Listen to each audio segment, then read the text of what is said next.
Hi, it's Emily here from Emily Rose Apiaries, and I'm pulling honey today, which means I'm taking these honey boxes off of the hives and bringing them back home on my truck in order to extract the honey. So I thought I'd show you a little bit about the process.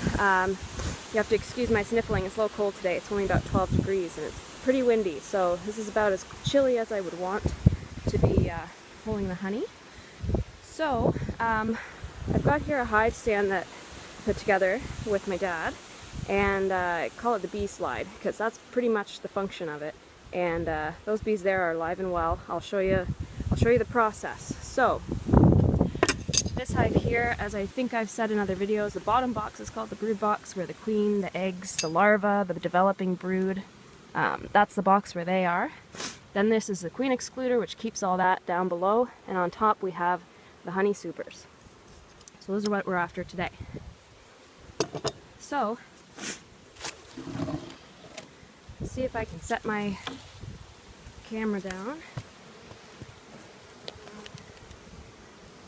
And a bee suit is suit's definitely necessary for this particular job, and you'll probably see why in a minute.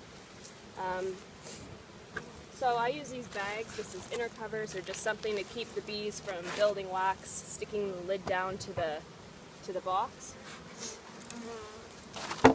So, use my smoker and my hive tool, and I crack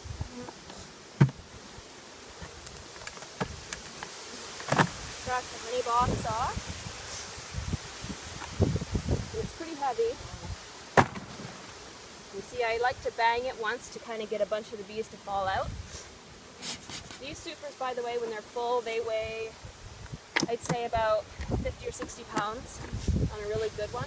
So they are quite heavy. I didn't lift properly there, but you know, if you're doing this yourself, you'll really want to make an effort to lift properly, lift with your legs.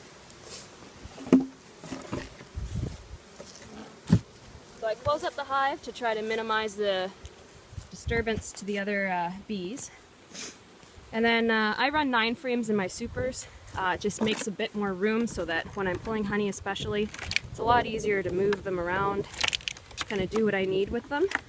So what I'm going to do, I have a gas blower that I've been using, and it's got taped on a, it's kind of like a hose, I guess, from a shop vac. And what I'm going to be doing is using my hive tool and moving these frames over one by one and running the blower in between these cracks to blow the bees out down into the slide contraption. They'll fall down, they'll kind of join their nest mates that I've blown out from the other super, and they'll get blown right up to the front. So I've deleted the audio here because the blower is a little bit noisy. But I'm just doing what I said, where I move each frame over one by one with the hive tool, work the blower nozzle back and forth, up and down along the frames in the spaces, and the bees get blown out. Some of the bees are a little bit tricky to get out. Just kind of adjust the angle of your nozzle. The change in angle of the air seems to really work well to get them to blow out. And then once I'm done pulling all the boxes off of one hive, I take the blower and blow the bulk of the bees off of the bee slide right into the front of the hive.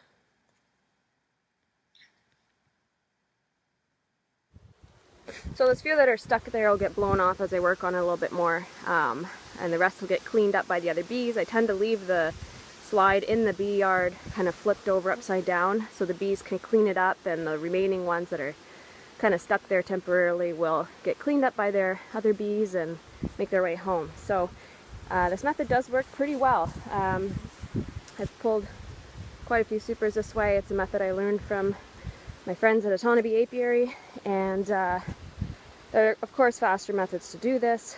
Some of them being you take a super, you stand it upright, and you blow on the ground. For me, these supers are heavy. It's just a lot more lifting, a lot more work.